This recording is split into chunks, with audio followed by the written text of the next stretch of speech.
OK. Donc, bonjour à tous. Merci beaucoup d'être ici. Bienvenue à le webinaire Briser les barrières et ouvrir des voies de carrière non traditionnelles. Je m'appelle Ash McCaskill. Je suis coordinatrice des programmes à Azure. Veuillez noter que le webinaire aujourd'hui est enregistré et sera disponible sur la chaîne YouTube Azure après l'événement. Le sous-titre est disponible aussi pour tout ce qui en a besoin. Si vous souhaitez l'activer, vous le trouverez en bas de la fenêtre Zoom.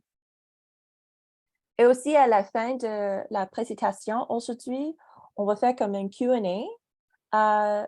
J'ai encouragé que tu utilises la fonction Q&A qui est juste en bas de votre fenêtre de Zoom.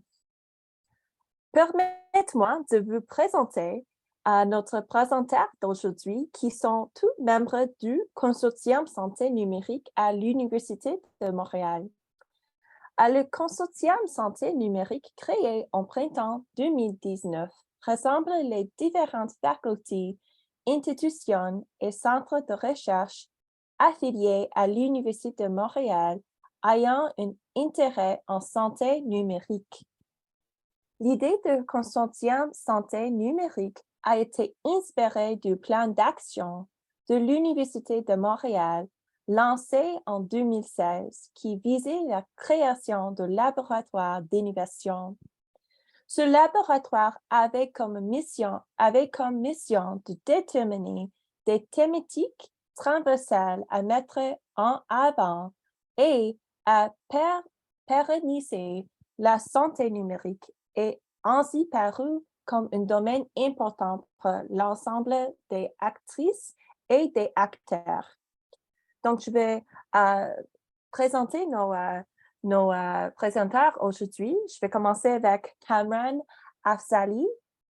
Kamran est un psychologue quantitatif et un scientifique des données titulaire d'un doctorat en psychologie spécialisé dans l'application de méthodes computationnelles aux données neurocomportementales avec formation en sciences sociales et humaines. Il se consacre à la création des solutions de santé numérique responsables et à la promotion d'une recherche de haute qualité et reproductible grâce à l'intégration des principes FAIR. Yves Terra est un généticien et un microbiologiste de formation. Yves s'est spécialisé dans la manipulation de données massives type omique.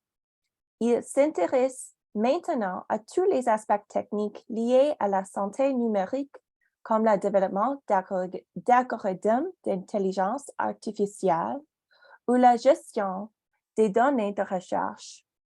Au-delà de ces aspects techniques, il s'implique activement dans la diffusion des principes de sciences ouvertes dans la communauté des chercheurs en santé numérique au Québec et s'investit dans l'approche transdisciplinaire Une seule santé. Pascal Bellevaux est ingénieur en génie logiciel et docteur en génie biomédical. Pascal s'est spécialisé en imagerie médicale à Polytechnique Montréal et au National Institute of Health. Ses intérêts touchent la science des données, l'apprentissage machine et l'intelligence artificielle IA, ainsi que l'interopérabilité, l'accessibilité et la gestion des données de recherche en santé. Motivée par l'avancée en IA, elle s'est impliquée en tant que membre organisatrice de la communauté de pratique IA en santé initiée au CR-CHUM et qui favorise et promeut le transfert de connaissances en milieu hospitalier. Khadija Seridi, docteur en informatique spécialisée en développement d'algorithmes d'analyse de données, data mining, machine learning. Elle se consacré sur la gestion, le traitement et l'analyse des données des milieux hospitaliers en appliquant et promouvant les bonnes pratiques de l'open science et des principes FAIR. De plus, elle se passionne pour le transport des connaissances à travers le conseil et la formation en santé numérique. Finalement, Flamine Allary, titulaire d'un doctorat en sciences cognitives, option neuroscience, Flamine a été chanceuse postdoctorale à l'unité de recherche sous le cerveau de l'Université de technologie de Helsinki et au Centre de recherche en neuropsychologie et cognition de UDM. Elle a par la suite orienté sa carrière vers la gestion et dans l'administration, acquiert une solide expérience notamment au sein d'agences fédérales et provinciales de financement de la recherche en santé, incluant la mise en place de partenariats tant au niveau national qu'international. Donc, vraiment, une grande bienvenue et merci pour toutes nos présentations aujourd'hui. C'est chanceuse qu'on peut avoir cette discussion avec les 5 personnes et les bios vraiment impressifs. Donc, merci beaucoup et je passe le mic à toi. Merci encore.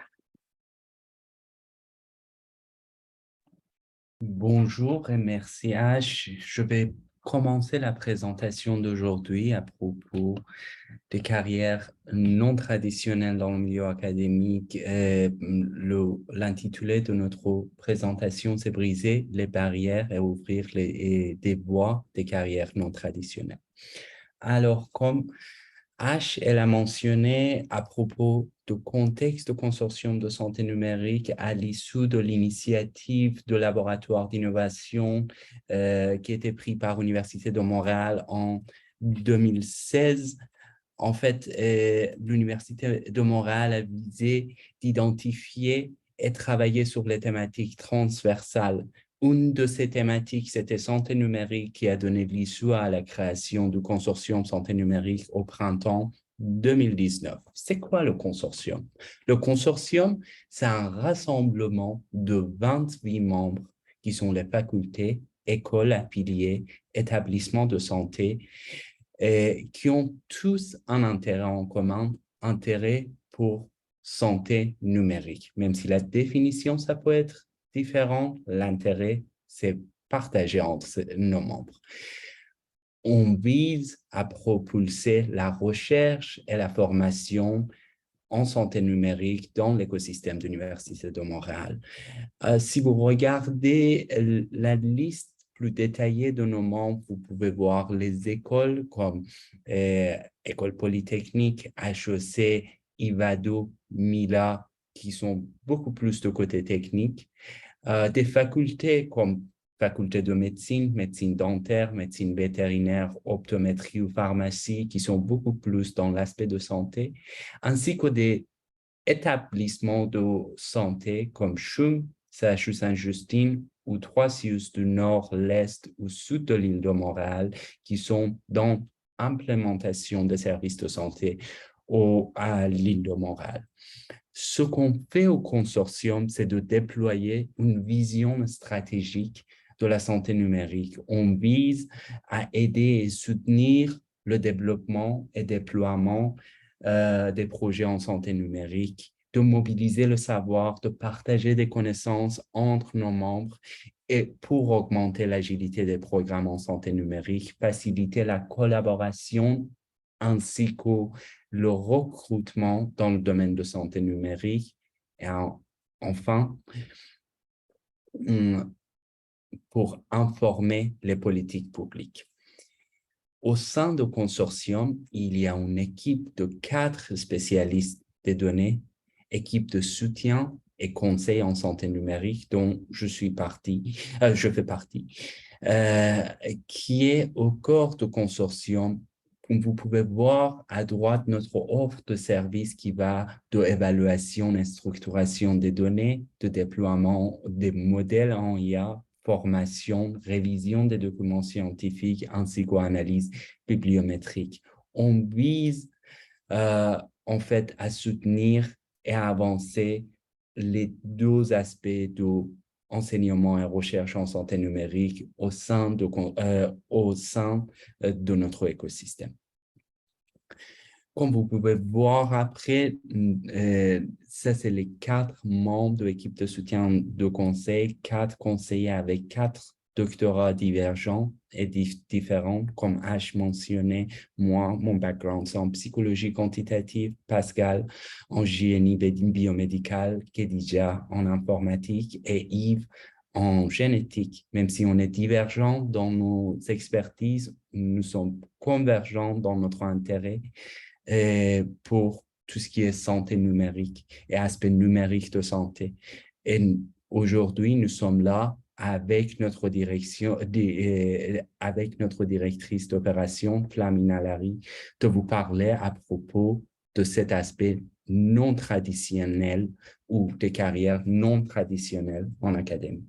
Mais avant avancer plus loin, c'est bien de clarifier, c'est-à-dire quoi non traditionnel. Non traditionnel, bien sûr, c'est négatif de traditionnel. C'est quoi les carrières traditionnelles en académie? C'est de faire la recherche et de faire l'enseignement. Mais on peut prendre toutes les compétences qu'on a apprises au cours des années de formation académique et faire des carrières, même au sein d'université ou à l'extérieur d'université, qui va au-delà de l'enseignement et la recherche. Ce qu'on va vous parler aujourd'hui, c'est justement comment chacun de nous, 5, on a pris nos expériences qu'on a appris au cours des années de formation académique et comment on l'a traduit dans nos expériences de travail de jour à jour. Alors, moi, je vais commencer avec mon propre parcours professionnel. Comme vous pouvez voir, moi, j'ai fait le tour du monde pour arriver ici. Je suis né en Iran. J'ai fait mon doctorat en psychologie, méthode quantitative. En France, à l'Université de Toulouse, j'ai travaillé sur modélisation prédictive des comportements suicidaires. Après, je suis parti en Australie, à Sydney, pour faire un postdoctorat en psychiatrie computationnelle en modélisation en réseau des symptômes. Je suis parti après et je suis venu ici à Montréal pour faire un autre postdoc en neurosciences, en modélisation multimodale des troubles psychiatriques. Et maintenant, ça fait 3 ans que je travaille au sein du consortium santé numérique en tant que conseiller principal de recherche. Je vais vous donner 3 exemples des choses que j'ai appris pendant ma formation et comment ça se traduit au niveau des projets vraiment en terre à terre, de façon objective, les projets sur lesquels je travaille maintenant. Ma thèse, c'était à propos de prédiction des comportements suicidaires dans une grande base de données de santé mentale en France. Comme vous savez, quand vous avez ce genre de problématique, d'abord, il faut faire une bonne compréhension et conception de problématiques. Après, vous avez votre base de données qui est à l'échelle nationale, c'est une base de données pas très bien organisée toujours et qui a besoin de beaucoup de nettoyage et organisation. Et ensuite, de faire des modélisations prédictives, dans mon cas, pour comprendre mieux et prédire les comportements suicidaires. L'année dernière, un de nos membres, Sius de Nîmes, de l'île de Montréal, a fait un projet qui n'est pas similaire au niveau de contenu, mais très similaire au niveau de structure pour prédire les réadmissions au sein de leur établissement. Je suis conseiller sur ce projet et les étapes sont vraiment similaires de ce que j'ai fait au niveau de test, conception de problématiques, c'est-à-dire quoi, réadmission, comment opérationnaliser ces concepts-là. C'est d'où viennent les données pour prédire la réadmission et comment faire un modèle qui est en fait interprétable, compréhensible et comment comprendre les facteurs qui sont liés à la réadmission et les biais qui peuvent affecter les modèles. Le deuxième exemple de projet que je vais vous donner, c'est le projet de cartographie des collaborations académiques à Montréal. Cette cartographie, vous pouvez penser que ça n'a rien à voir avec mon domaine de psychopathologie et de psychologie. Quand j'étais en Australie, j'ai travaillé sur modélisation en réseau des symptômes, c'est-à-dire de conceptualiser des troubles mentaux en tant que réseau interconnecté des symptômes psychiatriques, de les visualiser et de les modéliser pour comprendre les dynamiques au sein de ces réseaux-là. Encore, c'était l'année dernière qu'au consortium a commencé une initiative pour mieux comprendre justement l'interaction et collaboration académique dans le domaine de l'IA et dans le domaine de santé numérique. Justement, j'ai pris les mêmes expertises, les mêmes expériences au niveau de conceptualisation et visualisation en réseau, et analyse des grappes et communautés sur les réseaux, visualiser et créer un dashboard qui est pertinent cette fois-ci dans le domaine des collaborations académiques. Troisième exemple que je vais vous donner, c'est à propos d'un projet interinstitut de vérification des données neuroimagerie de l'UDEM. Quand je suis arrivé à mon laboratoire, à l'Université de Montréal, première tâche que j'avais, c'était juste de préparer et standardiser des centaines de fichiers de neuroimagerie qui existaient de façon pas très utilisables et trouver une façon que ces données sont pérennisées et structurées et utilisables pour tout le monde.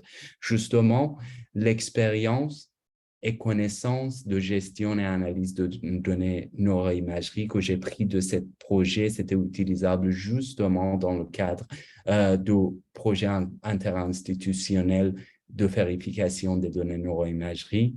Et maintenant, je travaille sur ce projet aussi.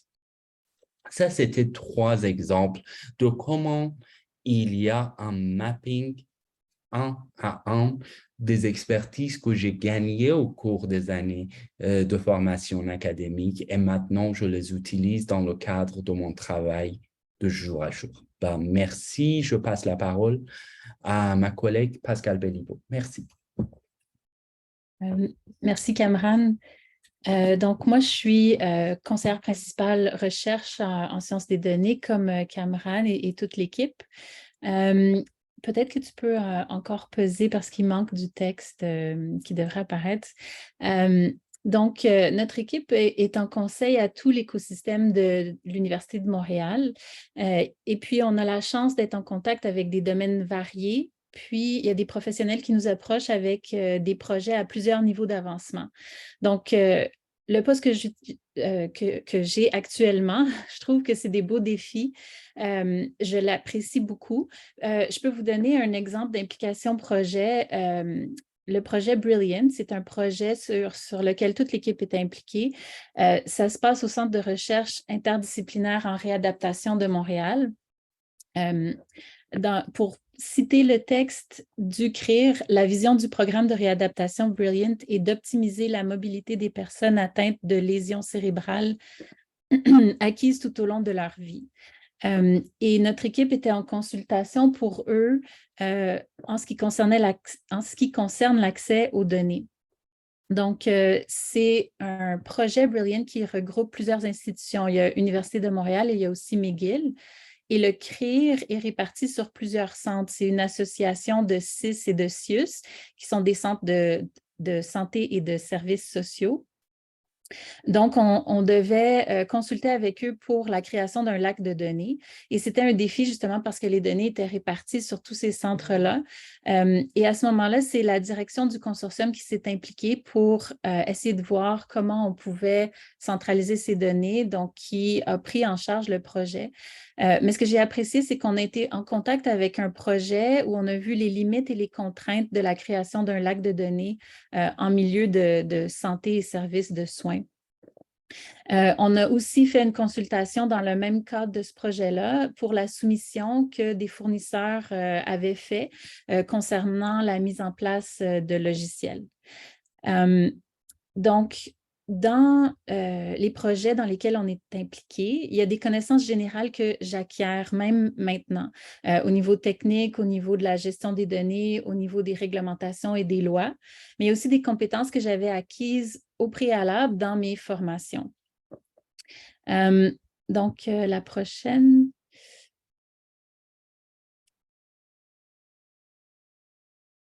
Comment est-ce que j'ai acquis ces connaissances et ces compétences-là qui étaient nécessaires au poste? Je vais commencer par le début. J'ai fait mon bac en génie informatique, donc c'est un bac de 4 ans.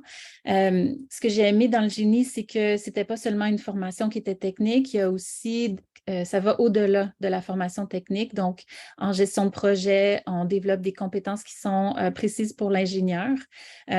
Ici, c'est un cadre de référence des compétences de l'ingénieur qui est disponible sur le site Web de l'Ordre des ingénieurs du Québec.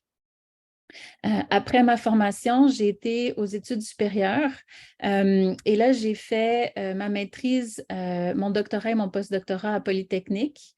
C'était à Siemens, au National Institutes of Health et à l'Institut de cardiologie, donc aux États-Unis et au Canada. Et j'ai fait un autre postdoc à Johns Hopkins. J'ai eu la chance d'acquérir des connaissances techniques en imagerie biomédicale, donc plutôt en vision par ordinateur, et aussi des connaissances liées au domaine de recherche, donc en santé, en cardiologie et en neuroimagerie. Ce que je vois qui arrive quand on fait un parcours aux études supérieures, on acquiert des connaissances à notre domaine de recherche, donc problématique, la méthode, le domaine qui est la santé. On acquiert aussi des connaissances qui sont un petit peu complémentaires, mais liées quand même à notre projet de recherche. On met en place un projet. J'avais rédigé des demandes de subvention, des ententes interinstitutionnelles. J'avais rempli des formulaires au niveau de l'éthique. Mais on acquiert aussi d'autres connaissances. Par exemple, quand on supervise des étudiants ou quand on fait des collaborations, c'est des aptitudes interpersonnelles parce qu'il faut avoir des bonnes relations pour que la collaboration perdure. Et aussi, au niveau des communications, on fait des conférences, des publications, mais on m'avait aussi recommandé de m'impliquer au-delà de mon projet de recherche, donc de prendre des initiatives par moi-même pour m'impliquer ailleurs. Donc, c'est là que je me suis impliquée dans Toastmasters. Ça, c'est pour améliorer la communication. Et ça m'a beaucoup servi pour défendre ma thèse et pour les présentations que je fais présentement. Et aussi, j'ai choisi de m'impliquer au niveau d'organisation des conférences et j'ai participé au NIH Career Symposium, par exemple. Le lien est en bas de la slide.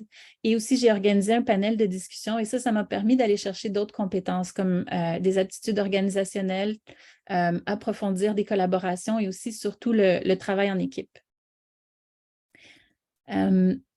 Donc, un des conseils qu'on m'avait donné quand j'avais fait le Career Symposium, c'est de ne pas se fier à la chance, qui est simplement d'être au bon endroit, au bon moment, mais d'initier cette chance, donc d'être proactif, puis de cibler des domaines qui sont d'intérêt, puis d'acquérir des compétences qui sont vraiment ciblées.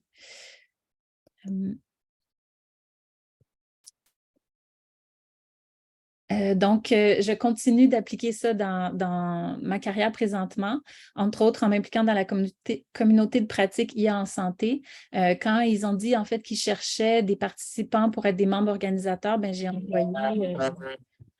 j'ai envoyé mon résumé, j'ai fait une entrevue avec le groupe, puis j'ai eu la chance d'être choisie. Puis maintenant, j'organise des événements, on fait des collaborations, on initie les collaborations, on organise un hackathon qui va avoir lieu dans la prochaine année. Puis on met en place des projets, par exemple, le répertoire d'experts, et ça, c'est avec le soutien de Cameron et de Yves. On fait aussi des collaborations qui sont plutôt au niveau du réseautage, donc avec Vestec Pro. C'est un centre de recherche innovation et habillement, et c'est au Cégep Marie-Victorin. Puis, quand je me suis impliquée, j'ai été à la conférence Wear It Smart. C'était axé sur l'innovation et l'entrepreneuriat, donc il y avait des entrepreneurs qui venaient présenter. C'était intéressant parce que ce n'était pas seulement eux qui présentaient, il y avait aussi quelqu'un du réseau de la santé, donc du ministère de la Santé du Québec qui était présent, et aussi il y avait un propriétaire de résidence pour personnes âgées qui présentait. Donc, des fois, les collaborations, c'est aussi ça, c'est le réseautage, puis ça ouvre des portes. Puis, en parlant d'entrepreneuriat, je vais laisser la parole à Khadija. Merci Pascal. Donc, bonjour tout le monde. Mon nom est Khadija Seredi et je suis aussi membre de l'équipe soutien et conseil en santé numérique au consortium. Comme ça a été mentionné, j'ai un PhD en informatique durant lequel j'ai travaillé sur l'élaboration d'algorithmes d'analyse de données biologiques et notamment les données d'expression génétique. Et après mon PhD, j'ai occupé quelques postes dans le secteur privé universitaire. Le dernier, c'est mon poste actuel en étant conseillère principale de recherche en santé numérique.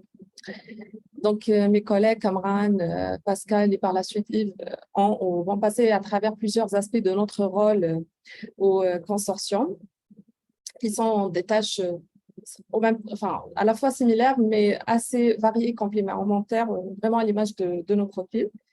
De mon côté, j'ai choisi de parler plutôt brièvement d'une petite expérience de lancement d'un projet entrepreneurial au début de ma carrière, et notamment faire le lien entre quelques compétences académiques et leurs applications dans ce type de projet. Donc, à préciser juste que j'ai dû mettre fin à mon projet un peu tôt, vu des circonstances personnelles, et le fait que je n'étais pas prête à cette période de rester un peu plus longtemps sans revenu. Donc, c'est un aspect à prendre en considération, c'est un aspect très important lorsqu'on décide de se lancer dans un projet pareil. Donc, petite mise en contexte.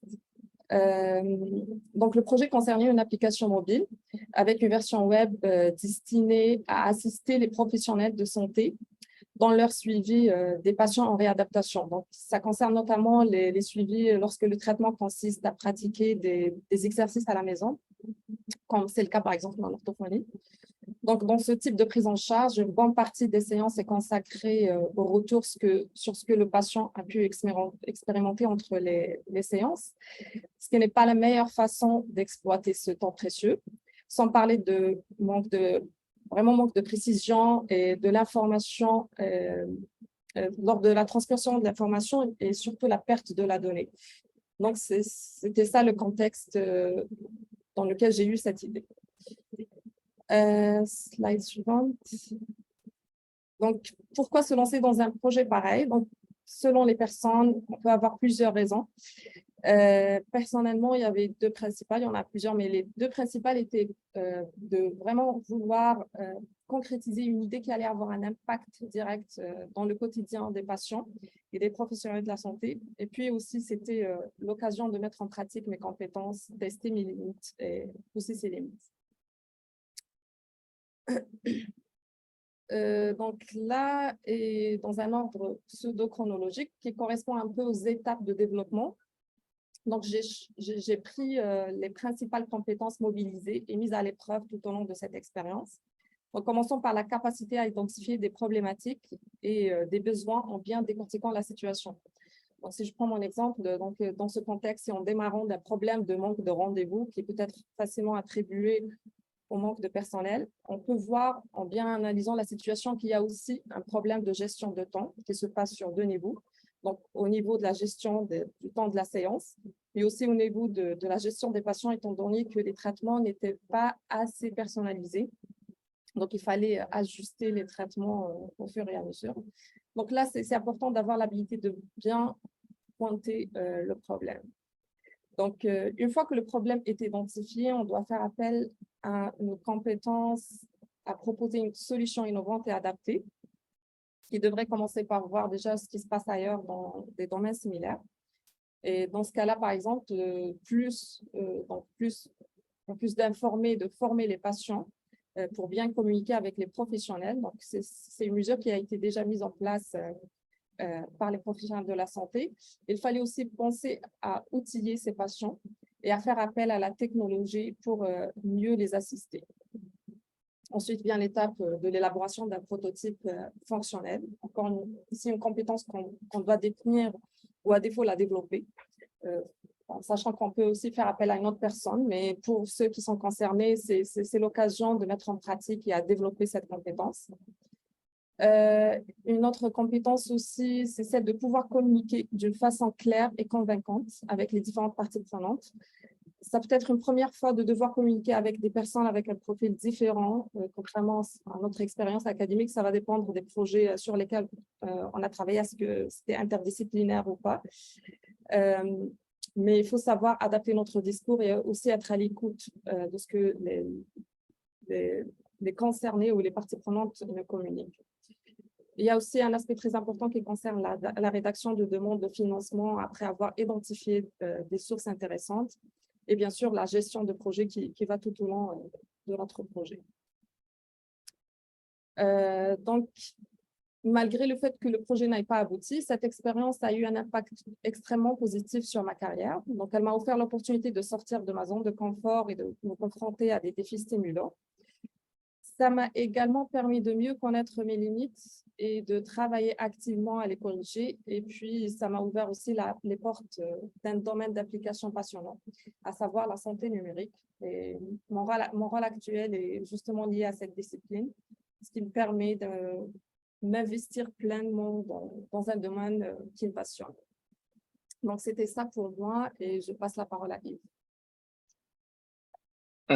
Bonjour à toutes et à tous. Donc moi, je vais vous parler un peu aussi de mon parcours qui a rien de particulièrement brillant, mais qui est aussi le parcours que j'ai fait dans l'académique pour arriver au consortium santé numérique et notamment insister sur le fait que, on l'a vu avec les autres conseillers, chacun a un parcours différent, puis en fonction de ce parcours, on peut adapter notre porte de sortie et savoir aussi se préparer en amont à savoir sur quoi on doit insister dans notre parcours.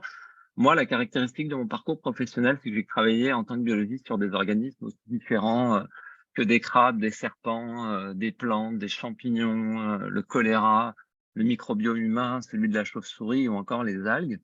Mais j'ai toujours eu un objet d'étude qui était la génétique et donc le support de l'information génétique qui est l'ADN et tous ses dérivés. Puis moi, j'ai appris, je suis tombé dans la période de transition, l'explosion du big data, puis surtout du séquençage au débit qu'on utilise beaucoup dans la biologie. Et moi, j'ai commencé à manipuler des jeux de données extrêmement petits, qui étaient d'ailleurs manipulables, vous le voyez dans les outils en bas, par des outils extrêmement basiques, des ordinateurs qui avaient quelques gigaoctets dans le meilleur des cas de disque dur, puis une mémoire vive extrêmement limitée, pour arriver à la fin de ma carrière, fin de ma carrière, en tout cas ce que je fais actuellement, à manipuler des jeux de données qui peuvent être gigantesques en termes de taille et de nombre. Et ça aussi, ça a une conséquence, c'est qu'on n'utilise pas les mêmes outils. Moi, au départ, j'étais un biologiste moléculaire qui a transitionné vers la bioinformatique. J'utilisais des ordinateurs de plus en plus puissants, puis aujourd'hui, j'utilise effectivement des graphes de calcul parallèles qui s'accompagnent effectivement de compétences dans justement ces outils numériques que j'ai dû développer partout.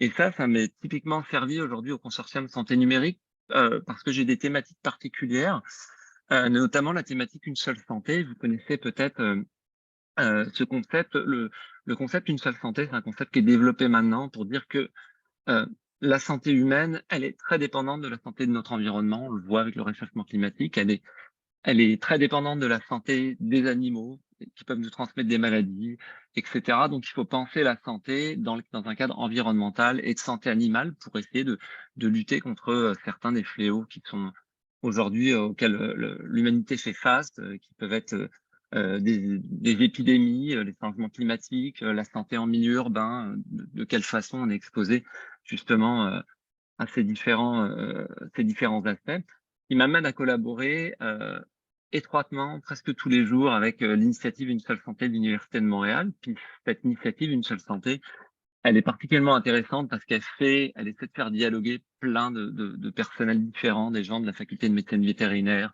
mais des gens de l'environnement, des gens des sciences de la santé. Donc c'est quelque chose qui est vraiment très stimulant, puis qui est directement en lien avec mon parcours précédent où j'ai travaillé sur beaucoup de choses différentes, ce qui me permet facilement de sauter d'un sujet à un autre. évidemment, je travaille beaucoup avec la faculté de médecine vétérinaire. Et ce qui est aussi probablement intéressant maintenant et qui change un peu du milieu universitaire, on disait carrière non traditionnelle. Qui parfois pour les demandes de financement, c'est uniquement des professeurs qui peuvent être impliqués dans les demandes de fonds, etc. Et on voit de plus en plus apparaître dans le milieu universitaire et dans les sources de financement la possibilité pour des gens qui sont non professeurs, c'est-à-dire non traditionnels mais restant dans le milieu académique et éventuellement du milieu privé, de participer à des initiatives de grande envergure.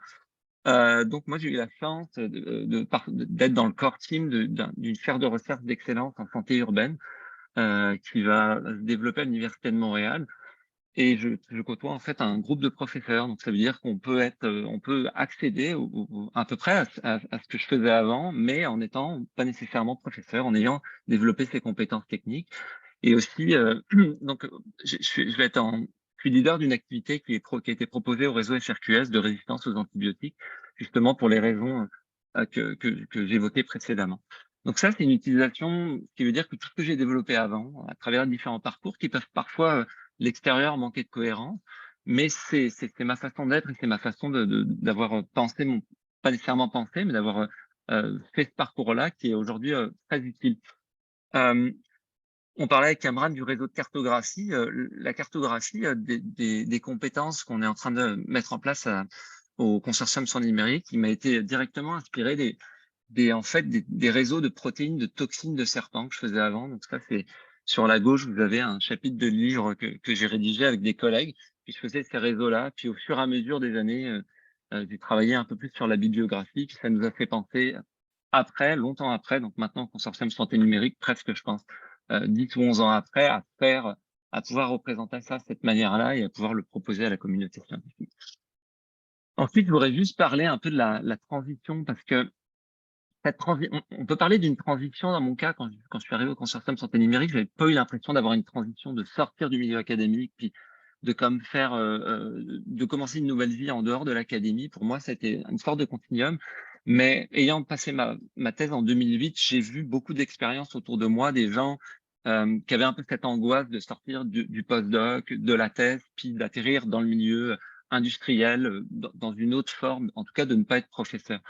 Et quand on a défini ce titre non traditionnel, puis là je rejoins Cameron, sa définition du non traditionnel, puis la réflexion qu'on a eue avec l'équipe, la définition du Larousse, c'est une manière d'agir ou de penser qui est transmise depuis des générations à l'intérieur d'un groupe, et ça veut dire que c'est collectivement, on se définit comme non traditionnel en étant non professeur, et je pense qu'il y a un changement psychologique à faire dans la tête et probablement aussi dans l'organisation des études à l'université, de plus se penser comme étant des non-professeurs, c'est-à-dire en négatif de pas être des professeurs. Et pourquoi? Parce que je pense que ça a d'importantes conséquences quand on essaie de faire une transition vers les autres milieux. C'est que des fois, eh ben, on porte une sorte de forme de culpabilité, une forme d'échec. Et ça, je l'ai mis dans le deuxième point. Ça s'accompagne parfois d'un deuil d'ambition. Il y a des gens qui sont rentrés en doctorat, qui est très difficile, très ingrat comme travail, une grosse quantité de travail, en pensant être un jour professeur. Et les statistiques font, vous le savez, qu'en majorité, on ne deviendra pas professeur.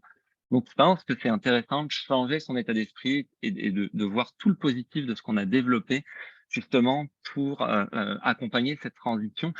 Les côtés problématiques que je vois, c'est que, par exemple, la plupart des scientifiques qui sortent de la thèse ou d'un postdoc sont incapables de négocier leur salaire, et moi le premier.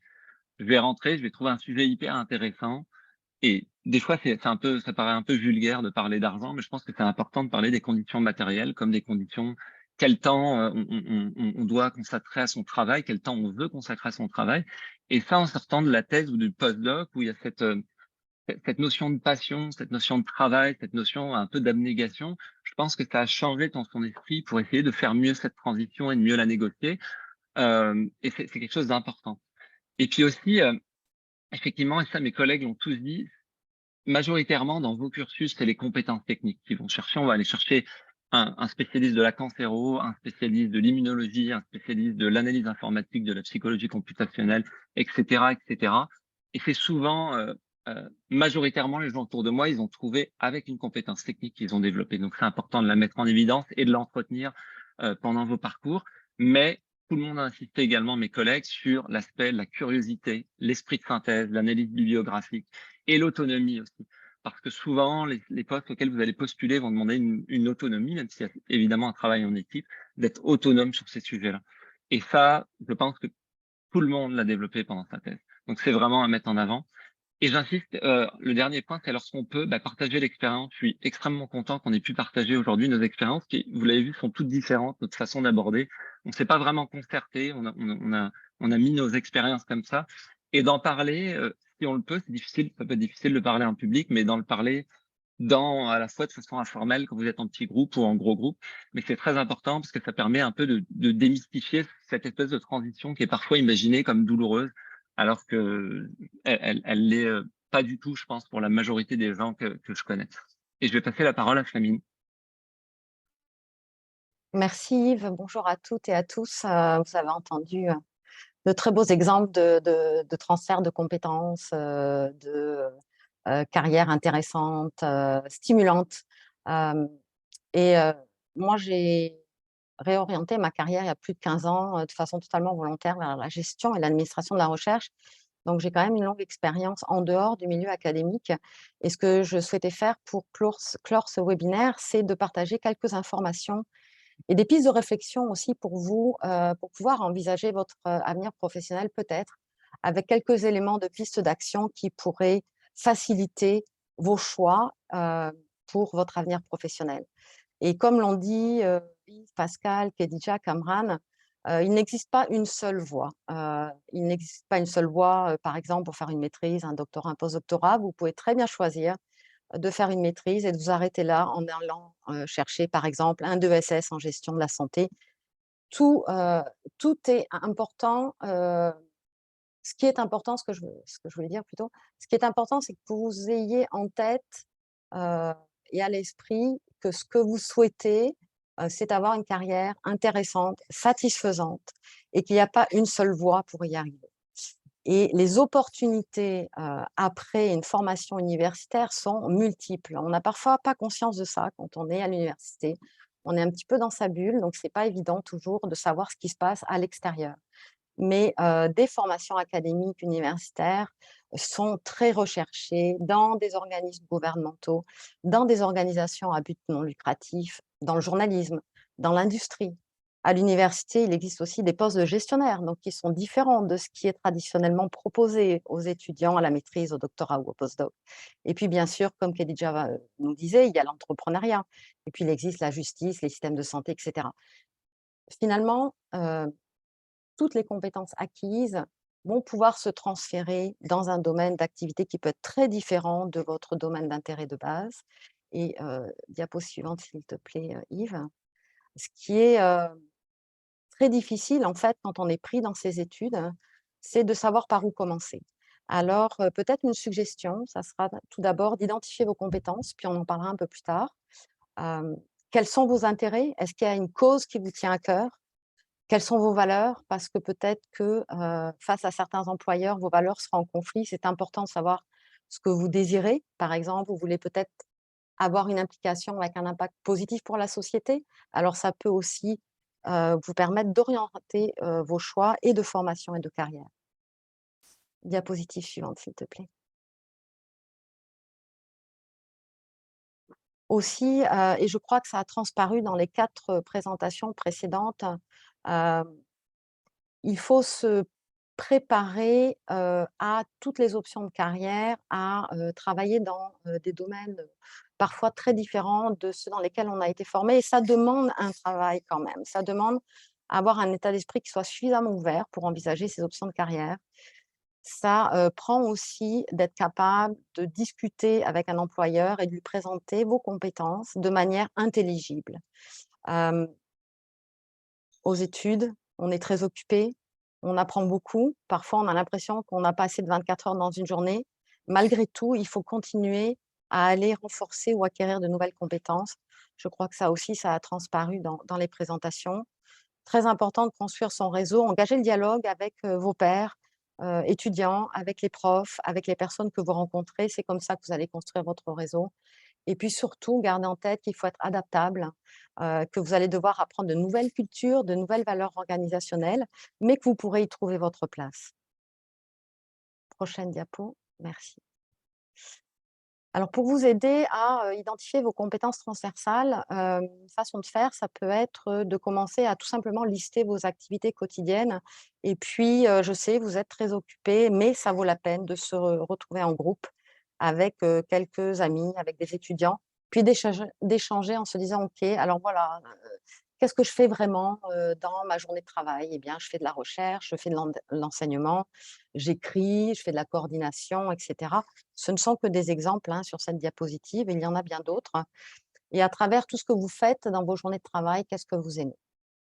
Cette diapositive et celle d'après sont des exemples, c'est une liste non exhaustive, mais sur la colonne de gauche, ce que j'ai essayé de faire, c'est de lister vos activités, on va dire les activités types ou les tâches types quand on fait de la recherche, quand on est à la maîtrise, au doctorat ou au post-doctorat. Et j'ai essayé de lister sur la colonne de droite, et bien sûr, ce n'est pas exhaustif, les compétences qui sont requises pour faire ces tâches. Par exemple, quand on fait une revue de littérature, on fait appel à des compétences analytiques. Quand on doit écrire des publications, faire des présentations à des conférences, on fait appel à des habiletés de communication. Heu, on doit aussi, s'appuyer sur une pensée critique et bien sûr, on fait appel à des compétences organisationnelles. Vous aurez accès aux diapositives après la présentation, donc je ne vais pas passer à travers, tous ces exemples-là.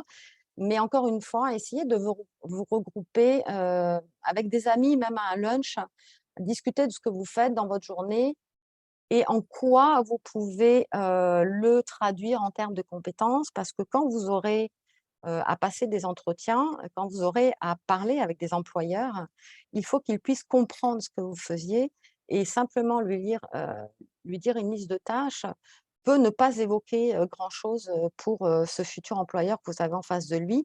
Donc il faut le traduire en un vocabulaire, en un langage qu'il puisse comprendre. D'où l'importance d'aller, heu, traduire, c'est un peu c'est vraiment ça, ce que vous faites au quotidien en compétences et comment ça, vous pouvez les appliquer, dans un poste X ou Y dans n'importe quel domaine. Diapositive suivante. On en a entendu beaucoup parler ce matin, développer, renforcer les compétences, aller chercher ce qui vous manque. Quand vous avez fait, la liste de vos tâches, de vos compétences que vous avez identifiées et c'est beaucoup plus facile en parlant avec des amis quand vous avez identifié ce que vous aimez, heu, ce dans quoi vous voulez vous impliquer, vous allez avoir une idée un peu plus précise de ce que vous pouvez compléter en termes de compétences. Ce qui est, requis partout, partout, partout, c'est la communication. On n'est pas, c'est pas toujours facile de communiquer, c'est pas toujours naturel. Il existe des cours pour pouvoir apprendre à écrire des messages clés, à transmettre des messages clés, par exemple, selon, son public, selon les objectifs que l'on veut. Il y a, par exemple, de très bons cours sur Coursera en communication. La mobilisation des connaissances, là, j'ai simplement donné un exemple en lien direct avec les résultats de la recherche, mais il en existe de nombreux dans tous les domaines. Comment transformer au final, heu, ce que l'on fait pour que ce soit compris, et appliqué, pour un public, cible. Prochaine diapo. Je vais aller très vite sur la fin, ne vous inquiétez pas, on voudrait avoir quelques questions. Hem, vous retrouvez ces diapositives après, la présentation qui est faite aujourd'hui. Des exemples de postes aussi, vous verrez, parce que c'est pas toujours facile non plus de savoir quoi regarder dans les offres d'emploi. Donc ce sont des exemples de types de postes que vous pouvez regarder et je vous invite très fortement à regarder cette vidéo un peu plus tard, qui avait été faite par l'université de Waterloo. C'est très, très rapide, mais c'est très concis et ça va vraiment résumer l'importance d'identifier ses compétences, ses intérêts, ses valeurs et de savoir les présenter à un employeur. Ça a été fait il y a quelques années, mais c'est toujours d'actualité. Dernière diapositive était, de vous remercier, donc il y a pas de problème. Un très, très grand merci à Edgewell et à Hash, de nous avoir invités et puis, 10 minutes, je suis désolée, j'ai vraiment accéléré sur la fin, donc très, très, heureuse, que le consortium ait pu participer aujourd'hui à Hash et Edgewell. Merci. Et merci beaucoup. Wow! C'est des bons points, des choses tout le monde peut faire pour comme avancer la carrière beaucoup. Donc, je veux inviter tout le monde. Si tu as une question, tu peux mettre dans le chat aussi, tu peux lever. ta main pour prendre la micro. Mais moi, j'ai des questions déjà, donc on va juste attendre. Mais oui, pour moi, je suis quelqu'un qui est comme toi. J'ai fait mon postdoc, j'ai fait mon PhD, donc, mais genre, je travaille avec Ajwa, donc tout que tu as partagé aujourd'hui, vraiment, c'est qu'est-ce que j'ai fait dans ma carrière. Donc, c'est vraiment cool. Peut-être, parce qu'on n'a pas déjà une question, donc peut-être juste commencer.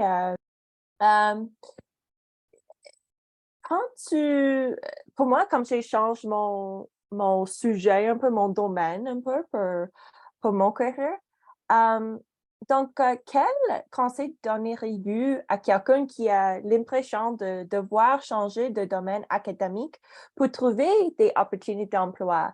Comme quels sont les défis ou les avantages d'une telle démarche comme ça? Qu'est-ce que tu penses? Et c'est pour tout le monde.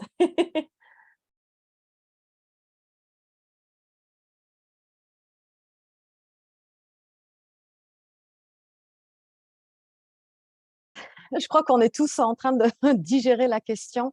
Je verrai pas, je vais prendre la parole en premier, puis n'hésitez pas à m'interrompre ou à compléter. Les défis sont de connaître les environnements, de mon point de vue en tout cas, à l'extérieur de son milieu de formation. C'est ce qui est très compliqué. Alors peut-être un conseil serait aux étudiants de tout simplement déjà commencer par faire des recherches sur le site web de leur université. Il y a souvent des centres de carrière ou le bureau des affaires étudiantes qui vont proposer, par exemple, alors en anglais, c'est souvent non-academic career, beyond academia, alt-ac career, post-academic career. Donc là, il y a parfois des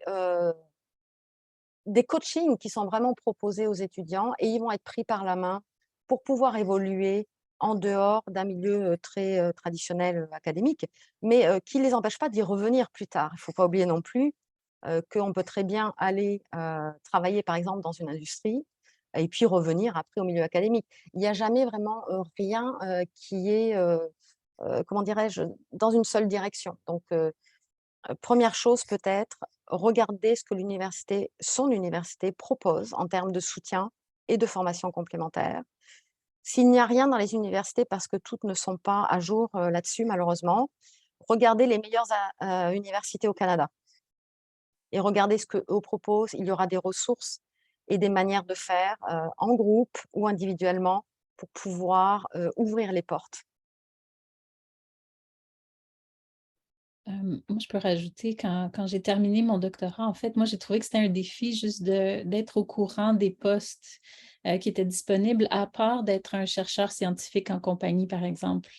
Donc, je vous encourage à suivre les conseils de Flamine parce que moi, ça a été un défi pour moi de trouver ce poste de conseiller à la place de juste chercheur scientifique. Je pense que c'est aussi une carrière traditionnelle en quittant le doctorat, le postdoctorat. Peut-être de mon côté, je voulais rebondir sur quelque chose que Flamine aussi avait mentionné, c'était de traduire les compétences, de savoir les présenter aux nouveaux employeurs après avoir identifié un autre intérêt que les postes traditionnels. Parce que souvent, on a les compétences qu'il faut, mais c'est juste qu'on ne sait pas les présenter d'un langage que les nouveaux postes comprennent. J'arriverai pas à une entreprise, par exemple, avec une liste de 30 publications, je pourrais traduire ça en des compétences de communication, de rédaction et tout, sans lister, par exemple, dans mon CV. Rien que le CV qui devrait changer d'un milieu académique à un autre domaine.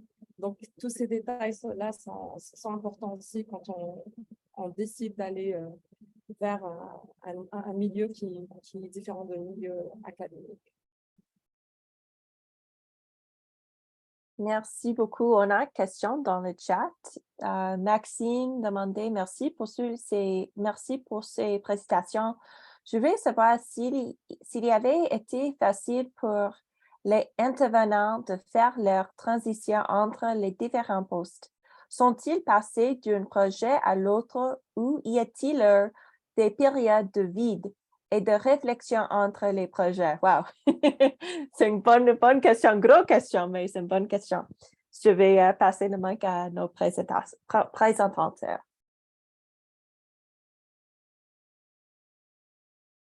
Je peux y aller en premier aussi. Ah, Yves, vas-y, pardon, vas-y. Non, je voulais repréciser la question, là, qu'on parle pas de ce qu'on fait au quotidien, mais de notre parcours, à chaque fois d'une transition de, je sais pas, maîtrise, doctorat, postdoc. Maxime, c'est ça? Je ne sais pas. Je pense que Maxime juste demandé. Je pense que oui, entre les projets, mais aussi entre les postes. Oh oui, Maxime dit surtout les projets postdoc. Moi, je vais répondre un peu de façon un peu basique, c'est que non, j'ai jamais eu trop de réflexion dans le sens où il y a des côtés pratiques. Des fois, faut pas traîner de avoir 2 ou 3 mois de salaire sans. Donc moi, j'ai pas eu vraiment de transition dans ces côtés-là, mais pas nécessairement. Et peut-être que sous-jacente à ta question, est-ce qu'on peut se poser un moment pour essayer de réfléchir à ce qu'on va faire dans le truc? Et puis, c'est vrai que la thèse, c'est une espèce de frénésie, c'est une activité énorme. Puis on poursuit un peu, des fois intellectuellement, sur cette lancée, de se lancer à corps perdu sur ces expériences. Et c'est vrai que c'est bon, je pense, de faire des pauses de réflexion et je pense de discuter de exactement, Flamine l'a mentionné, mais qu'est-ce qu'on veut faire après? Qu'est-ce qu'on veut développer? Et c'est vrai que moi, j'ai pas eu de pause et j'aurais peut-être aimé en avoir une avant avant les transitions que j'ai fait. Je pense que ça aurait été intéressant, mais je dirais que financièrement parlant, des fois, c'est pas nécessairement possible de les faire. Et c'est Et pour compléter ce que Yves vient de dire, c'est aussi parce que des fois, et là, j'ai pas eu le temps d'en parler, mais un des exemples que j'aurais pu donner, c'est de ne pas faire ce que j'ai fait. Hem, C'est-à-dire qu'il faut anticiper et aller chercher des compétences complémentaires plus tôt, dans sa formation quand on le peut. Si on est déjà au postdoc, il faut quand même rajouter ça, parce que moi, j'ai eu un temps de transition, sur la fin de mon 2e postdoc où je voulais absolument, réorienter, mais j'avais pas, les compétences ou je savais pas comment les traduire, je savais pas comment me présenter. Donc j'ai dû aller apprendre sur le terrain. Donc j'ai eu beaucoup de contrats en parallèle, très administratifs et cetera, où je suis allée, vraiment littéralement apprendre sur le terrain. Il y a des manières plus efficaces de faire. C'est pour ça que j'ai quand même vraiment insisté aussi sur aller renforcer vos compétences, aller chercher des compétences complémentaires. Renseignez-vous auprès de vos universités. Ils, souvent ont, des pistes pour vous de comment compléter les choses et je sais, un postdoc, on ne dort pas, on fait 70 heures par semaine, je sais, on est tous passés par là. Tant pis, il faut rajouter 10 heures de plus parce que ça ça va vous ouvrir des portes après et ça va vous donner des choix. Et avoir des choix, c'est quelque chose qui est extrêmement privilégié. Donc je pense qu'il faut, faire cet, effort supplémentaire à quelques niveaux de la formation, hem, le plus en aval possible. Je voulais compléter juste ça. Merci. OK. Je vais demander, et Maxime dit merci beaucoup. Euh, je vais demander une dernière question avant qu'on ferme le webinaire aujourd'hui. Quel est selon l'avenir des carrières universitaires non traditionnelles? Quels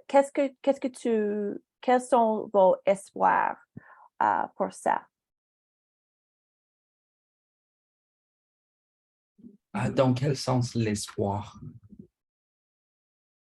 C'est-à-dire là où on vise y aller? C'est ouvert. C'est comment tu veux interpréter. Je pense que ça a été mentionné. En fait, les valeurs, je pense que les valeurs de chacun sont vraiment importantes pour déterminer les visions, des espoirs et la direction. Et je pense que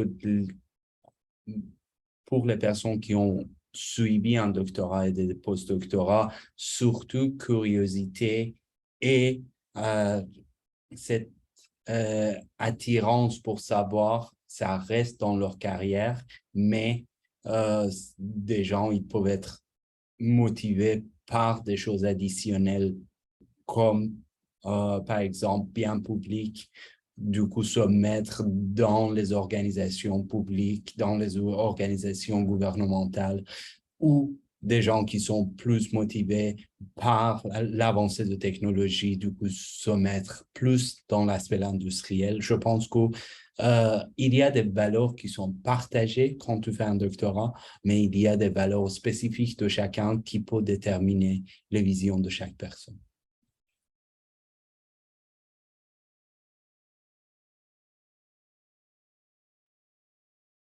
OK. Je pense que Cameron a dit la bonne chose. J'ai vu tous les collègues dire oui, ça c'est bon. Donc, avec ce point-là, je vais juste dire merci à tout le monde d'être ici. Aujourd'hui, je veux aussi juste ajouter que cet enregistrement de cet webinaire, ça va être sur le chaîne de Ajoel sur YouTube. Après l'événement, je vais partager avec tout le monde. Et je veux juste dire un grand merci à toutes les 5 personnes qui étaient ici aujourd'hui, qui ont partagé ces expériences et juste la connaissance de comment on peut faire des carrières non traditionnelles à l'académie. C'est vraiment quelque chose qu'on a besoin, parle plus de. Donc, merci beaucoup. Et je veux juste dire merci encore à tout le monde pour être ici. Et je souhaite que tout le monde a un joyeux jeudi. Et je vais voir tout le monde à la prochaine webinaire d'Ajoel. Et tout le monde a visité le website le consortium. C'est vraiment un bon ressource avec des bonnes personnes. Donc, merci beaucoup. Et bye! Merci tout le monde. Bye bye. Merci, au revoir. Bye Merci, bye. au revoir.